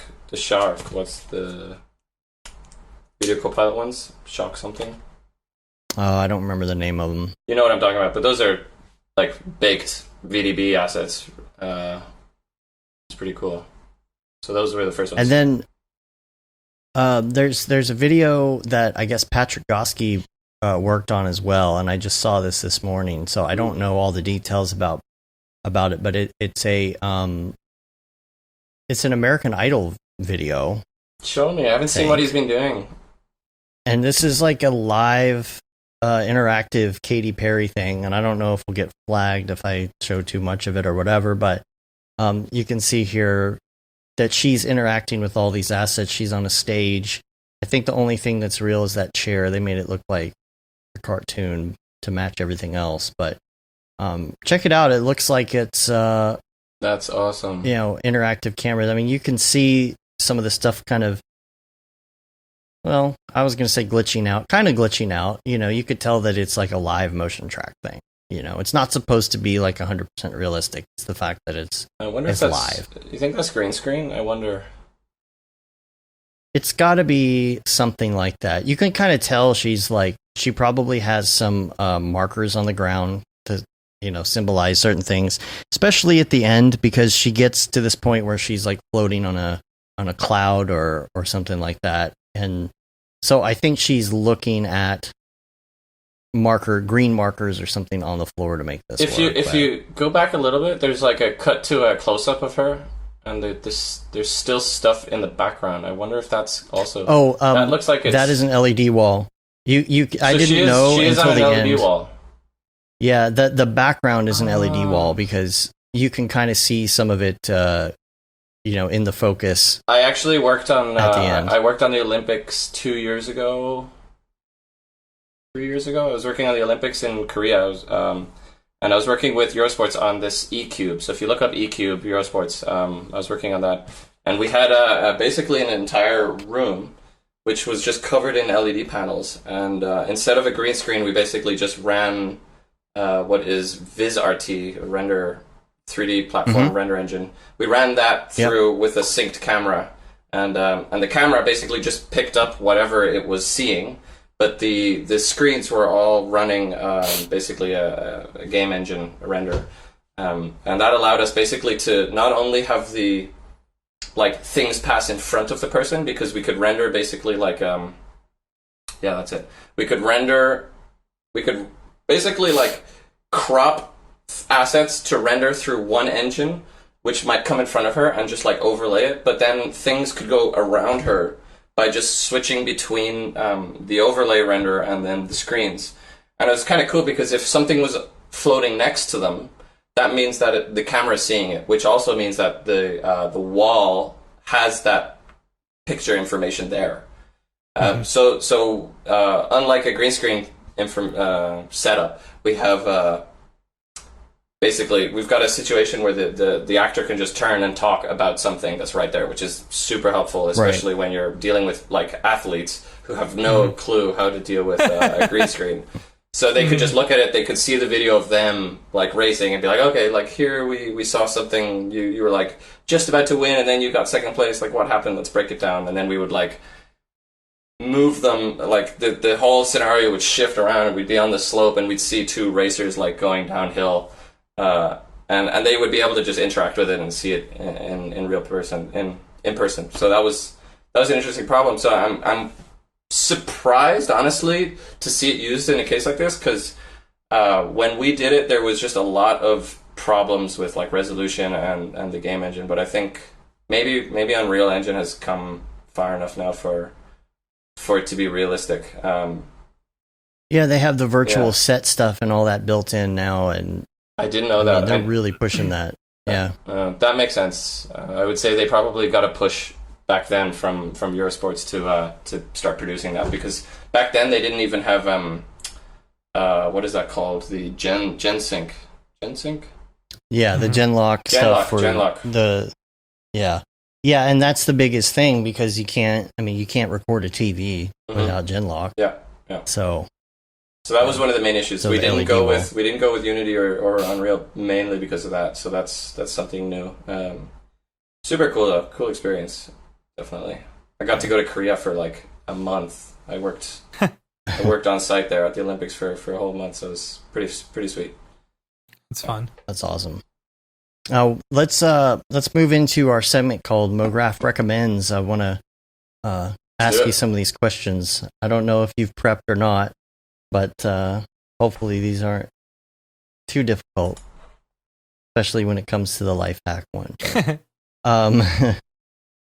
So we're going to start with your favorite movie, and these can be answers to what's your current favorite as opposed to what's your all-time favorite, or whichever way you want to go with that. Yeah. kind of a funny question because my favorite movies I tend to only watch once. It's not like I rewatch them over and over again. Yeah. It's like it's so good. I never want to like taint the taint the memory of it. I can see that. But obviously, I think The Truman Show is one of my favorite films since I was a little kid. And then I would say maybe Forrest Gump, and then more recently Interstellar. I just was like visually that film blew my mind. I left the theater and my girlfriend was chatting. I'm like, can we just walk home in silence? I need to process what I've just seen. Process it, exactly. It was a masterpiece, an absolute visual masterpiece. Like, forget about the story. It was take it or leave it for most people, but visually, I've never seen 3D done to that perfection, and I was just blown away. And then most recently, I really enjoyed this film called Demolition, which was Jake Gyllenhaal loses his wife, and then this hilarious film ensues. But it was really good. It's a comedy? I haven't seen that. It's kind of, I don't know what it... Yeah, a little bit. It's kind of like a rom-com drama. Not drama. No, it's rom-com. Yeah. But it's... Interesting. Basically, he loses his mind and starts doing weird things as a single person again. And it's really weird and uncomfortable, but it's good. Okay. What about music? Do you regularly listen while you're working or no? I listen to a ton of music, but I can't say I stick to any one genre or type. Everything has a mood. Everything has a mood and a time, so I kind of bounce around between different things. Mostly, I don't know, like indie electronica. That would be like just my easy, just hit play on my likes. But But sometimes I'll get a weird craving for some Labi Cifra, or something totally bizarre, like just acoustic guitar or Dave Matthews. Big fan of Dave Matthews. Which those in the know just call him Dave. Yeah. Right.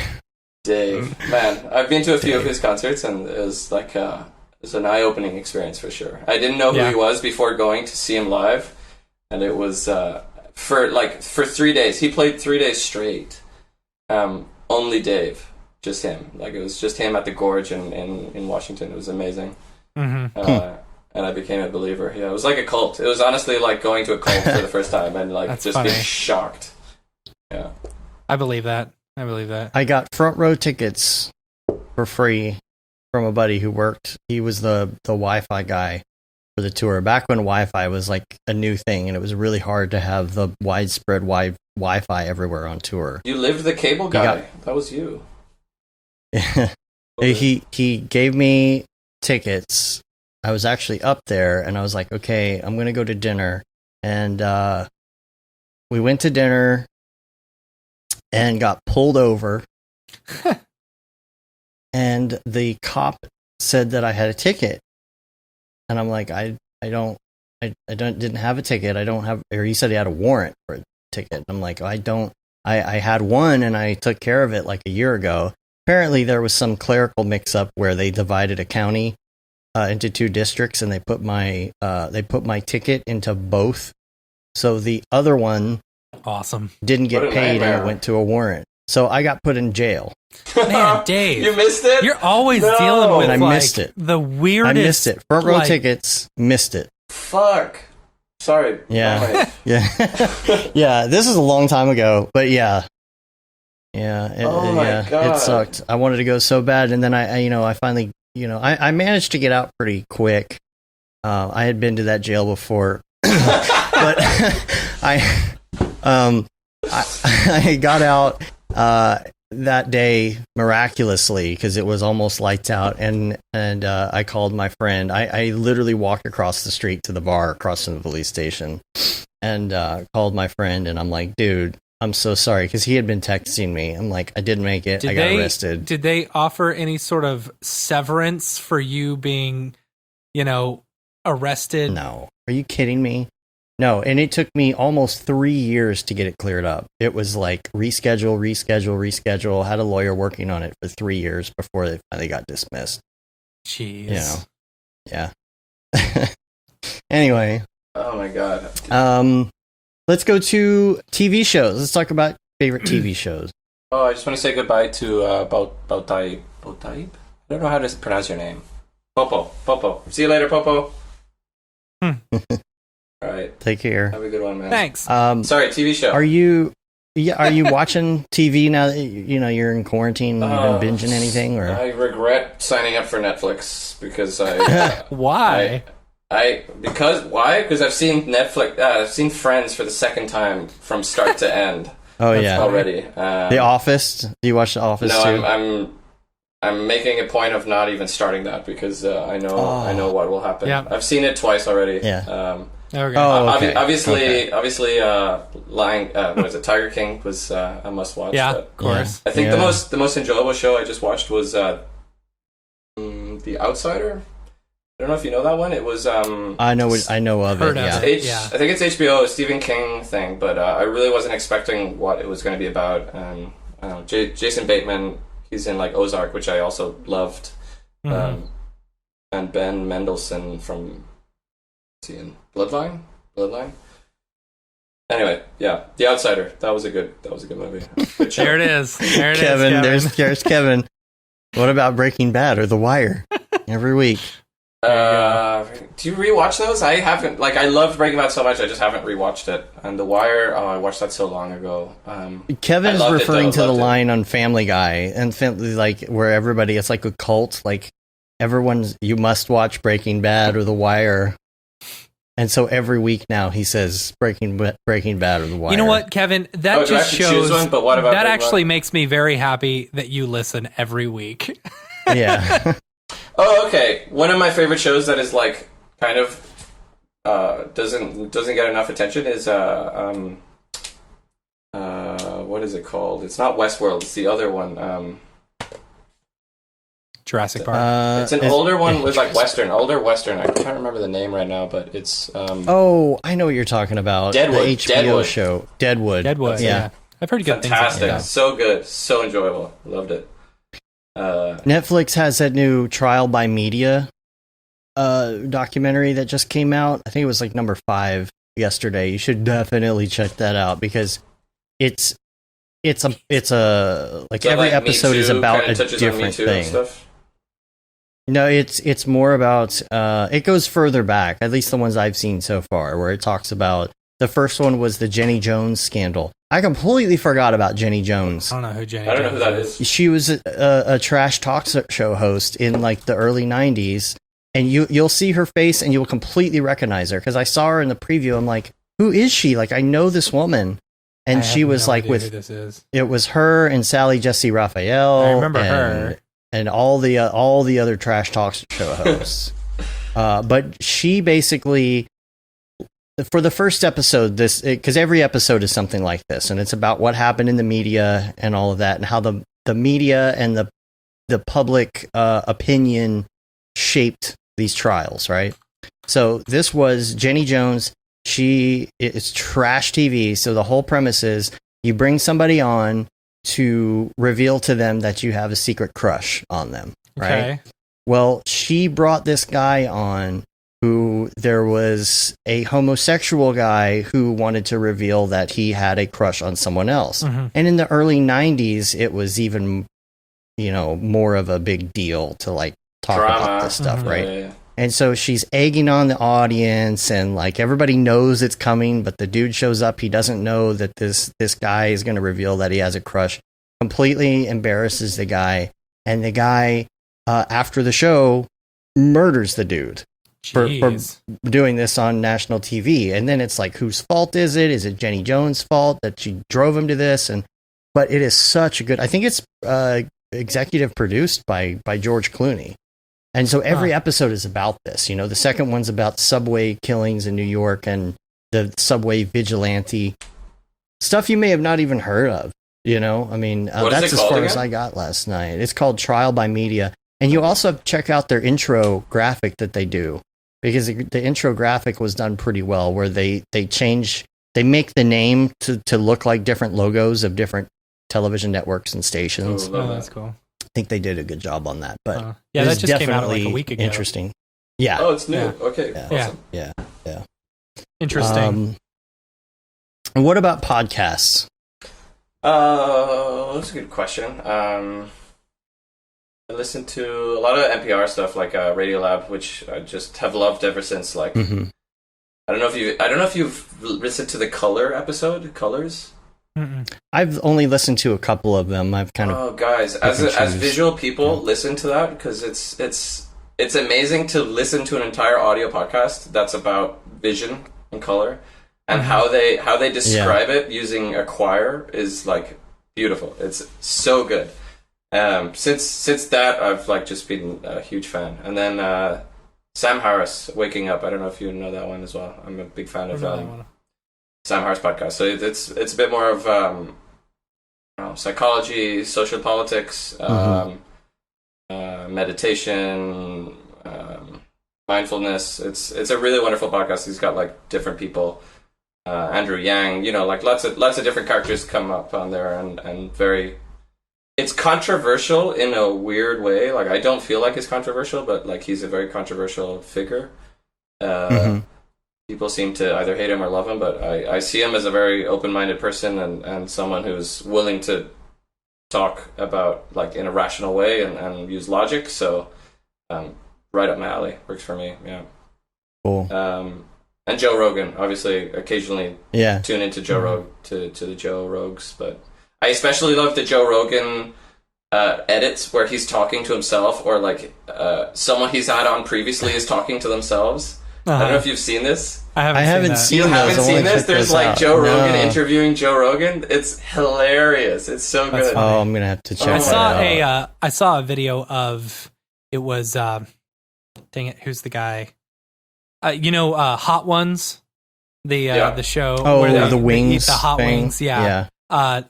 Who was the guy who was on? He plays Ant-Man. Who plays Ant-Man? Oh, Paul Rudd.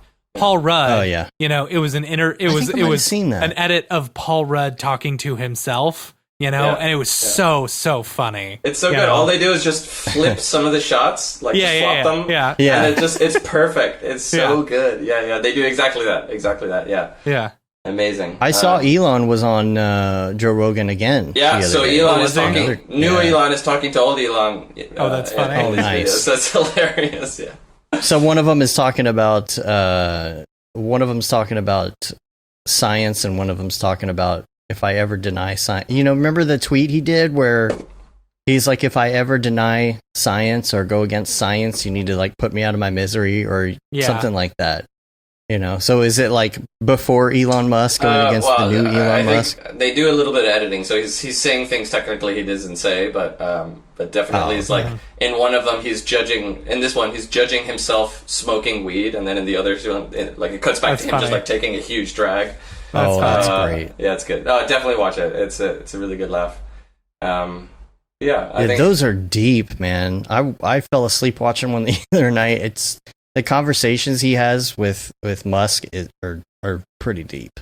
I don't know how that guy does what he does. Oh, is that Winston? Winston Bush? Winbush? No, Winbush. No, that's Winbush. Yeah, Jonathan Winbush. He's doing the Unreal course that we were talking about earlier. Oh hell yeah! Okay, yeah. I'm definitely gonna be watching that for sure.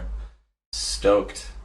I've been watching. What's his name? Dane knows who it was. I was watching this guy on YouTube who's moved into like digital production. So he's like a cinematographer, but he's been using Unreal basically to switch his entire production method into VR. So he's got like full camera, handheld rigs and everything, which is like going into VR, and he can just see what he's recording as if it's a camera on a little trolley. I can't remember his name. Oh, you should send that to me because I want to check that out. This is definitely what I want to get into in the future. I think it's the future for sure. If you have a good plan of getting into something like that too, we do need to mention that Unreal has their grant program out there. They put $100 million into this program, and it's grant money to just give away to people who apply that want to do things in Unreal, and it goes into many different areas. It's not just games. If you're trying to get into this VR production stuff and you have a clear plan and you send it in, they might give you some money. Yeah. So, Matt Workman. Matt Workman was his name. Matt Workman. That sounds familiar. That sounds very Look familiar. him up on YouTube. Big YouTube presence, but amazing stuff. Yeah, cinematography DP. Yeah, I bet you I've seen some of this before. Man, yeah, there's some great videos. I'm looking at it now. I'm gonna have to I'm gonna bookmark this Google search so I remember to. It's awesome. It's awesome. He's just he's basically building the tools while he's uploading the videos. Like every week, he's added functionality to his rig, so he can set how it's working right now. From what I've seen, he can set an A and B position of where his stage is. So his stage includes his camera and himself, and so he can set an A and B, so it can do like a slow dolly when he triggers it, and then while he's doing that, he has full control over like a handheld rig or two gravity, or what are they, inertia wheels, so he can basically do really nice pans and such while he's moving from point A to point B. And he basically has an Xbox controller on the side, which he can set those things up, and then he can switch to his manual inputs to basically capture that camera recording. Looks amazing. Looks fantastic. The camera quality is next level. It's definitely the future for sure for filmmaking, especially digital. Yeah, I bet that gets Brandon Clemens's juices flowing. I'm sure. Yeah, for sure. That's is it the kind of thing that he shares though? We were talking about how everybody in Mograph kind of shares their insights. Is this something where with Unreal, these people are sharing their rigs or any technical bits, or are people keeping that kind of a proprietary thing right now? Because money. Great question. That's a great question. It is quite an open tool, from what I know. It's free to use, right? And now they just upgraded to it is to $1 million. Until you're making $1 million a year, you don't have to pay for it. Oh, is it up to that now? Yeah. Man. No, I was just curious if once you get into that, if other people are building proprietary modules and plugins for their own virtual productions, if people are really sharing that or not. Yeah. Because for me, I'm not very good with code, and so I'm if somebody would like to share these different things with me, it would be awesome to try them out, but I don't know if I could just from scratch program what I have in my head. It seems Facebook groups are the thing, which is unfortunate because I hate Facebook. No, Facebook's awful. Don't we all? Dude, I was hating Facebook a lot, and then I deleted it off my phone. If anybody wants to stop using Facebook, start just simply by deleting off your phone. Try. You can still access it if you need to from your browser, but always close the tab, and then just delete it off your phone for a month, and you will your usage of it will drop immediately 50%, and then you will realize you don't need it, and then you will stop going to it entirely. And now I just use I've done messaging. the same thing on my phone. Man, just take it off. Yeah. And actually, one of your questions, you had a question about apps, right? Speaking of which, what is your go-to app? So I really try not to use my phone for too much. I think just sheer numbers of hours I probably spend most on YouTube or Reddit, which I'm very ashamed of. But other than that, I have 0 games on my phone and drop the cap. 0 games. Life is good. Yeah, life is fun. But I definitely spend an absorbent amount of time on watching YouTube videos or on Reddit, just mindlessly scrolling. So I substituted one for the other. But I'm glad it's not Facebook. I feel like I have a bit more choice over what I'm seeing on Reddit, but I would choose dank memes over political garbage any day. You know what I mean? So you know what the worst part is? I go on world news, which is just don't do that. Awful. It just makes you angry. This is so I got extremely anxious over COVID, and it was because I was just on that shit all the time. Just reading too much. Yeah. I stopped going on it, stopped watching the news, and the world is fine. There's birds chirping outside. I can open the door, and the world isn't burning.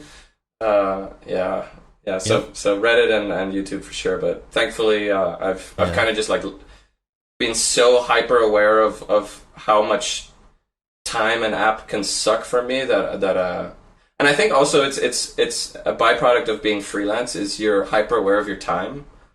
I don't know if you guys can relate to this, but I can see that. Yeah. I'm ridiculously aware of when I'm not being productive. Simply because I've been freelance. Yeah. And as a result, like, I just can't sit there. I can't enjoy a video game anymore because I'm just overwhelmingly, like, anxious that I'm just wasting time. Unless it's, like, an artful game that I'm playing almost as, like, research. But to just sit there and, like, play Call of Duty, which I did for 4 years straight when I was in high school, like, can't do that anymore. That's just not possible. Well, I mean, to that extent, like high school, all the time, I completely understand that. It's John Lennon who says time you enjoy wasting is not wasted time. I try to remember that, it's like, nice. I mean, if you were playing a board game or anything else, it wouldn't be like a waste of time. I don't feel bad if I play an hour of Halo or something, but yeah, if it's excessive. Even same thing with Facebook. If you're on it like all the time, like that's why I deleted it off my phone. I mean, you don't want to have to. The thing is, like, going through the browser on an iPhone to view Facebook is an awful experience. Enough to make you not want to do it again. Yeah. Exactly. Yeah. But no, I mean, I know what you're saying. I always feel like if I'm not working on something that I'm wasting time. But you got to remember that if it's something that you enjoy, you got to teach yourself to allow your own self to do that kind of thing. It's tough. That's a great point, and I do try to remember that it's not always about being productive. I definitely think the time away from being productive is just as important to being productive. Yeah, you get some time away, and you can jump back into it after. You're anxious to do something, so you stay at the computer all day trying to get it done, just like hitting a wall all day. As opposed to just like leaving for 9 hours, coming back and doing it in 1 hour. Sometimes that relaxation and then followed by like intense stress is like enough to just get it done. In a way that you just didn't foresee before. So productivity is a tricky one. I think there's a lot of different fronts to approach it and to worry about as well. But well, sometimes just going to fold your laundry and coming back helps. Yeah. Taking some time to stew on the problem, not in front of it. That's what I find sometimes. Sometimes I'll struggle for it all day, and then I'll just be like, all right, I'm done. I kind of chill, watch some TV, and in the back of my mind, I'm still working on the problem, figuring out a better solution to do it. That was something. Well, that's what I'm doing with running. Going running and for such extended periods of time now. That, I mean, you get bored when you're running for an hour. Yeah. And so I make it a point. It's harder to do when you get to the end and you're more exhausted. Mm-hmm. But at the beginning, when you're running and you're not out of breath yet, like thinking about this is my method anyway. You go out, you start running, you start thinking about what you want to do when you get back to the office. Right? Can I ask you a question? Do you listen to music while you run? I'm guessing you don't. I do listen to listen to music. Yeah. Interesting. I have a hard time thinking when I'm listening to music. I know what you mean. Yeah, totally. But I think some of it is if I'm listening to music I've heard before, it's not as difficult. And so I have the same playlist that I go through, and it's by BPM, so that I'm running the same way every time, the same place, the same exact steps, the same BPM. But I'm thinking about what I want to do when I get back to the office. Then when I run out of things to think about what I want to do the rest of the day, I think about what do I want to do during the week. Mm-hmm. And what do I want to do? What's my plan for the year? I just keep going to keep my mind occupied. Jeez. But again, bringing it back to that, it's like, okay, I get to sit there for an hour and think about my plans. And but that can be applied to anything else, like doing laundry or playing video games or something else. You have something in the back of your head. You feel like technically you're still working because you're thinking about it. But I don't know. I've woken up from a dream before with better ideas. I feel like when your mind walks away, somehow it's still thinking about things, but it's different. I agree, man. I agree. And that's actually one of the things when I was freelancing was taking into account, especially as I did it for longer and raising my rate a little bit, one of the things I did justify my rate going up was realizing that I'm naturally just like problem solving. So if there's something that I need to do, I can't help but be like on it all day, even if I'm not working. Yeah. My mind is still on it, and I just started charging for that, like time on my mind is time away from my life, and that's something that I take into account with the rate. So like I might be working on it 5 hours a day, but I'm gonna charge like the 9 or whatever. Not that makes any sense for like the actual time working on it, but I realized most of my day is spent on a problem if I have one. And that was like an important change, because once I did that, I realized like my time was a lot more valuable than what I was imagining before, and I started making a much better living. But obviously, you need to be solving problems. If you're just charging for the sake of it, that's not true. I just realized that was a natural process for me. Was just like, that's an interesting problem. I wonder how I can solve it. I'll try something, go away. And then I'm like running or just like in the movie theaters, and then I'm like, I see something that inspires a thought, and I'm like, oh my god, there we go. That's how I could do it, and then come back to it. So I think that's an important thing as well. Yeah. Now I know you said you didn't use a lot of plugins, but when you do, well, obviously Redshift. Yeah. I'm a huge fan, although I don't use... I've bought most of his plugins, but I don't have any of them installed right now. Mark Wilson's, obviously. Yeah. He's a genius. He's been showing off some new stuff lately. It's pretty cool. God. Yeah, he's back. I don't know what happened. He had some accident or... bike accident? Motorcycle accident. Oh my god, poor guy. Well, shout out to him. Yeah. And then there's some new person, I don't know if he's from Russia, but like 0642 or something like that. Like his username is just like a number spelt out. Like, I need to know what up. I'll send you the link, because I don't want to just give them a shout out without actually saying who it is.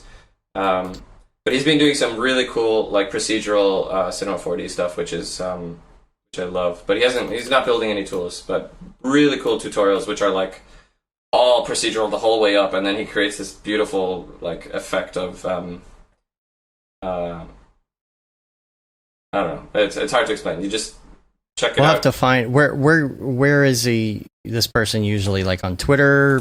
He's on Instagram YouTube. Sorry, I'm gonna make some noise here, moving the bottles out of the way. That's all right. It's in my likes, and then I go 669, right? 6ix 9 69420. No, the tutorials have thumbnails with just like some type with a blue background, and then like liked videos.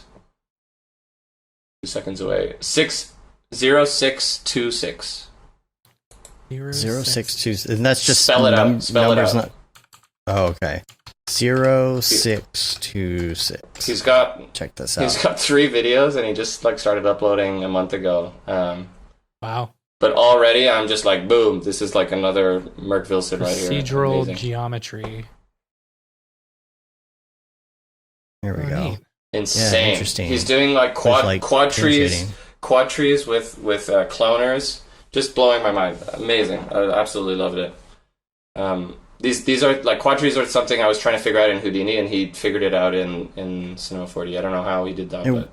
But what is that? Is essentially so quad tree is when you basically divide. You take an image, let's say square, and then you divide it by 2, so you have 4. And then based on the contrast of whatever image you're like projecting over it, you could divide that one of them by 2 again, and then divide one area by 2. And so you can create an image just based on like the subdivisions that the contrast of the image provides. The oh, I see. Yeah. I see what you're saying. Yeah, and the effect is cool, and it works for. It's how VDBs work. I'm pretty sure it's a similar concept. Large areas that are unused basically just get like left into a single voxel, and then smaller areas get more and more detail, and that's how they keep it to the size to what it is, to something really efficient. Yeah. Oh yeah, there you go. Yeah, that's an interesting concept. Yeah. This one here, it's I don't know what it is. Somebody on a motorcycle at an intersection. Yeah. Yeah, But yeah, it's and just the contrast, all divided the contrast areas. is what forces it. And he did this with cloners. So he's basically taking the contrast as a function for the clone modification, and the clone modification is driving. The cloned object is a cloner, and within each one, there's another cloner within that, and another cloner within that, and so like. All he does is just drive the clone modification, and each one progressively gets like more, like switches to the more complex clone. And fractal cloners. It's insane. It's so cool. So cool. Yeah, Yo, dog, I heard you like cloners. Yeah. You put a cloner in your cloner.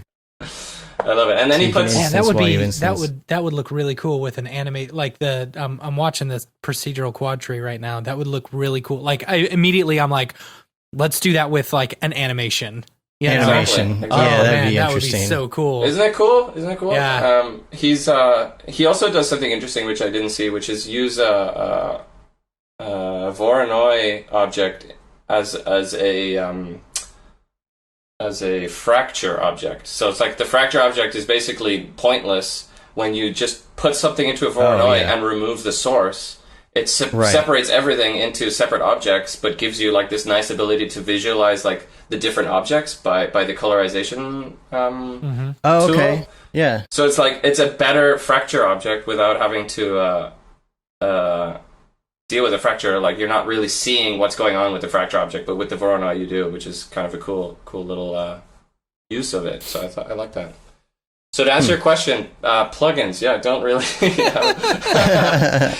have anything to rave about right now. Yeah. Now, what about headphones? You got a decent pair of headphones there. What are those? Oh yeah, what are they? The 1000 XM at 3 Sony's. What's the? Oh, they're Sony's. Okay. Yeah. My favorite feature. Like them? I just discovered this about my headphones, but my favorite feature is that they have a near field communication. So even if they're off, I can tap my phone to the side and it'll turn them on and lock to my connect to my phone. That's cool. That's cool. Like a lot of headphones have this. That's If you nice. pay for like premium wireless headphones, and they have that Really? little near field communication chip in them, you can just tap your phone and they will turn on and then connect, which is super cool because sometimes I have like I wonder. my computer. Is that what's going on with my Bose? Might be. Is that why my Bose have been screwing up like that? Well, you've got it plugged in, Matt. It won't do it if it's plugged in. Your headphones are off right now, but it probably would they're work off. with your headphones. Yeah. So that's pretty cool. Like you can have your computer on and connect it to your headphones, and then I can just walk away from the computer, tap my phone to my headphones, and they just sync to my phone without having to like disconnect the Bluetooth on the computer, or do all that, which is kind of handy. Yeah, Matt. When you have the plug plugged into the bottom, it cuts off the Bluetooth function. Yeah. Mm-hmm. All that. But I wonder, maybe that's why mine is turning on by itself all Maybe. the time now, because it sits near my phone on the desk. Yeah, Oh, maybe. definitely. Huh. There All right. you go. Last one would be the hard one, which is favorite life hack. Grant. What? Grant said he's trolling Oh, you. yeah. He just wants to see you smashing your it's phone not. in your I would headphones. show you, but I'm recording Right. on my phone. That's funny. Yeah. Hilarious. Okay, life hack. What's hack. your life hack for us? Yeah. The toughie. Do you guys know who Richard Feynman is? The name sounds familiar. Okay. I don't If you do think not I know do. who Richard Feynman is, learn who Richard Feynman is and assimilate his likeness into your being, because he is just an amazing human being. He's a Physicist? physicist. He is the man behind the Challenger explosion. He discovered, not responsible for it, but for figuring out what happened. Oh, okay. And he's there's a documentary called The Fantastic Mr. Feynman, and that will give you a brief introduction to who this person is. But the more you learn about him, the more you want to become like him. And he's just like this outgoing physicist scientist from the 1980s who died, I don't know, maybe 15 years ago or something like that. But his approach to life is infectious and really wonderful, and like trying to become more like him has definitely been an aspiration of mine for life. So just amazing. Like, just watch his stuff, read his book. He's got this book called Surely You're Kidding, Mr. Feynman. it's amazing. His relationship with the world and science is like super motivating, super awesome. I found some YouTube videos of like VHS archives of him. It's incredible. So there's one interview with him where he's just sitting down in a sofa, and you'll see it in the thumbnail. But he's explaining different like physical processes, like that's it, like fire, and he goes maybe 15 minutes without telling you that he's talking about fire. So he goes through like the whole process of, like oxygen and carbon, they really like to be together. So like if you put them near each other, they will repel until a certain point where they suddenly attract each other way more than they did before. And it's kind of, it's like going up a mountain and then falling into an even deeper hole. And so he's like explaining all of this stuff about like trees and air and like heating the air up, and then the oxygen hits the tree harder and harder, and eventually the oxygen connects with the carbon, and that force jiggles the rest of the tree, and then the whole tree starts vibrating, and he's like, that's a fire. And then you're just like, whoa, holy shit. Like, he does this with like several different things with like electricity and whatever, and it's just like fire, magnets, rubber bands. Yeah.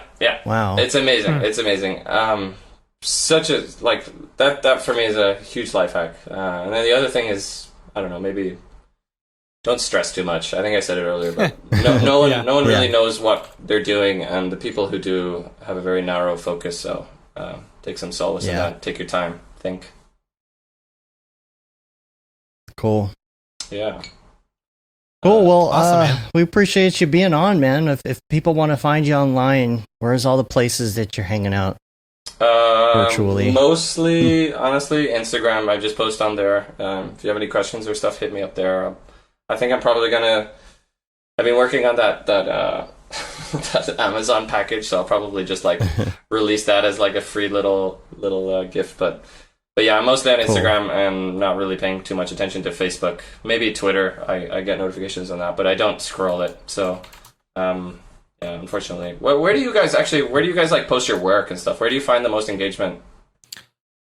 I don't post much work. I don't post much work, yeah. Okay. But Instagram, Instagram really is, I mean, some of the stuff that we post is on there, but that's you showed me some stuff earlier from ArtStation. Like, do you post a lot of work there? And like, I have a few things posted there, but I really don't find like massive engagement worth my time. No, usually the things that I see on ArtStation is because they're linked from like the Octane Facebook group, things like that. Like I love the Octane Facebook group, the Houdini Facebook group, the Redshift Facebook group. Like mostly Octane. I see a lot of the Octane stuff come through the pipe.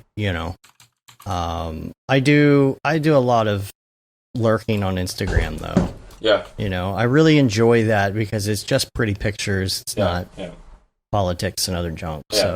Same. And less intrusive ads. Like you still get some ads, but it's not as bad. Yeah, like those Houdini ads that I keep seeing. Oh wait. Those ones are great. I enjoyed them so much that I purchased that course, Stop Being Afraid of Houdini, from Mograph.com. It's funny. I don't understand why they can't, like Facebook and Instagram can't make the realization that, hey, this is the account that's paying for the ad. So don't show them this ad. Right. But I guess it's nice because I do know that my ads are working when I set them up. Or they're just targeting you only so that you think that it's just so I think it's working. Now I've heard a lot of people say they've seen the ads. Yeah, so I know I see it all the time. Nice. The sales are working, the conversions are working. So. I haven't done any ad marketing, so I'm not sure how that works, but that's good. I'm glad. Physics professor McDuffie. I don't know if you heard it earlier, but like if I could restart my career, I'd probably go into teaching physics. Yeah, that'd be a joy for me. And then, Darby, how you doing, Darby? Is Behance worth being sold? I have no idea. I've heard. Maybe. I've heard. I don't know. I've heard Behance is just kind of meh right now. I was 1,000 of them. Yeah, you're taking away money from your own projects, right? Right. He's sitting there like watching the whole thing and liking it, so like more money's coming out. Yeah. Kevin says he sees it all the time. That's good. I think we're hitting peak saturation with it, though. That's the problem. I've definitely seen it. The Mark Fancher, I've definitely seen that name. Yep. Yeah. Nice. Houdini Mark, man. All right. I think that about wraps it up. Make sure if you want to join our Slack, by the by, make sure that you email us and ask us nicely. Yes, No- because no if you don't demands. ask nicely or just demand True. Demand. to come on the Slack or demand for discounts for our course, I will probably say no in the politest Does that way happen a lot? possible. Does that happen? It has happened People ask for a discount Yeah. multiple times. So not every only are single we day. open and nice, but we're entitled to, I guess. right. Yeah. All right. It's like I understand it doesn't hurt to ask, but like there's if it doesn't say it on the site, It's like, I want to buy this. Can I? Will you give me a discount? Yeah. I know you, so Every that day. means I'm No. entitled. every day. Like You if know, we I- gave every if- person, If someone we knew were to ask very politely, we'd That's probably, a different- that's a different story. I know of Anyway. you, so therefore I'm entitled. Not Right. gonna work. but it's more about it's really about like we set the prices pretty low already, Mm-hmm. and a lot of people are like, oh, that's so expensive, but like there's a cost of doing business, Yeah. and it is pretty low for what it is.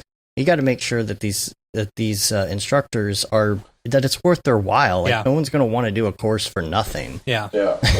Yeah. So yeah, so we think it's incredibly fair. Kevin says thanks for coming on the show today. Yeah, See you soon, Doug. awesome to see you. Thanks for stopping And by. we're gonna get out of here. You can rate us on iTunes. You can leave a review on your. Can I give on one iTunes last and- shout yeah. out to a friend of mine? Do it. Do it up. Brendan Pace Chesto. My name is Chesto on Instagram. He's a good friend of mine from Vancouver, but he helped me on Virtue, and he's been doing an everyday for the last, I think, a couple thousand days now. And I That's have tough. so much It's respect tough for to that. do. Like, honestly, me as an artist, like, I'm technically proficient, but I am incapable of keeping up such a thing. It's insane for me to see, like, every day doing something. Like I think partly It's a lot. It's a lot, but it's like I can't allow myself to upload something I'm not like happy Yeah. with. Yeah. And I have a Yeah. really hard time with that, and to be able to That's like, why I never upload anything. and then I upload nothing. Yeah, exactly. And he's been doing it for 3 years, and he's like, and I just watch his progress, like getting better and better. He reached out to me because we had an interest in music, and then that turned into him being interested in like visual graphics, and he started learning Cinema 4D, and now he's like 3 years later using mocap and like doing all this stuff, and I'm like, holy shit, this started from just like a curiosity, and he's just doing it like, I wouldn't say he's like making a living off of it yet, but it's like it's purely an interest of his, and he's I don't know, just huge respect, massive respect for Chesto. So huge shout out. Thanks for the help. Yeah. Cool. Anyway, thank you guys for having me. Appreciate it. It's nice. Thank you. Yeah, and stay on the line here after. We'll take care of all the tech details and stuff like that. No problem. You can subscribe to us on your podcatcher of choice. That also helps to get our ratings up, and then the newsletter's out there that goes out every month. I probably need to start thinking about doing another one of those soon. Then you got the shirts, got the merch. Now I do have to say right now, if you're trying to get the merch, Yeah. you may have some issues with Amazon. They're slowly rolling their Amazon merch stuff back out. So like some stuff's available and some stuff just has no way to click on it. It's weird. I don't quite understand it. But we have the Mograph logo tee. We've got the Paul Babb Feel the Bad 2020 shirt, all the profits from that. Go to Doctors Without Borders, the Render Things t-shirt, hoodie, and long sleeve tee. And then the That Render is Fire shirt, which you can only wear ironically, or else you're fired. Okay. And we're on Facebook, Twitter, Instagram, Periscope, YouTube, mograph.com. Anything else? Periscope, really? All the things. Not really. Just to restream. Not Just really. saying it. I mean, it's like CNN, well, HBO. yeah. CNN. No, it goes to Periscope, but it doesn't always work right, and I just kind of forgot about it. If it works, it works. If it doesn't, it doesn't. But Yeah. it's whatever. But yeah, we're gonna get out of here though. Until next week, I'm Dave. And I'm Matt. And I'm Lorcan. Have a good one. Later, yo. Appreciate it. Bye.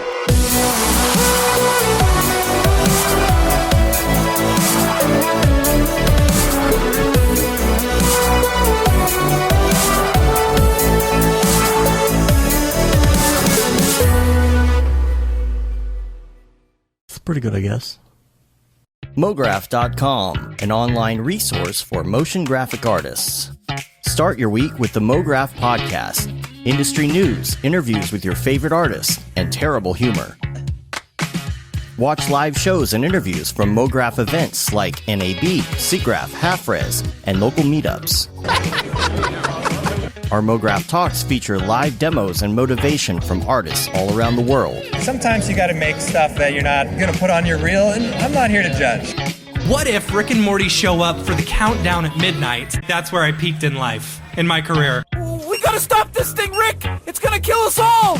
Hear from the people that create your software, design your render engines, and artists that are changing the face of modern motion graphics. You get that render done. Yeah, you better frame what? Mograph tutorials and online classes will teach you about Cinema 4D, After Effects, as well as other popular software and render engines. Throw in the HDR Studio, take the render settings, pick the HDR, put in a reflection, and gorgeous. Branch into new software, learn time-saving tips, techniques, workflows, and lessons that'll keep you up to date in the world of motion design. Oh, brother, those are some of my favorite elves. I love projects that scare me. When our art director comes to us and asks for something that I had never done before, man, it gets me pumped. Join the conversation in our live sessions, check out our plugins, or join the hundreds of daily active users in our Slack channel for technical help, advice, contests, or just to joke around. Real nice banana. Ah, that's so funny! Alright, I'm gonna live forever! Subscribe today and get the latest updates on our YouTube and other social media channels. Take all your dreams and just do it! We don't care how you get here, folks. Just get here. Subscribe to Mograph.com.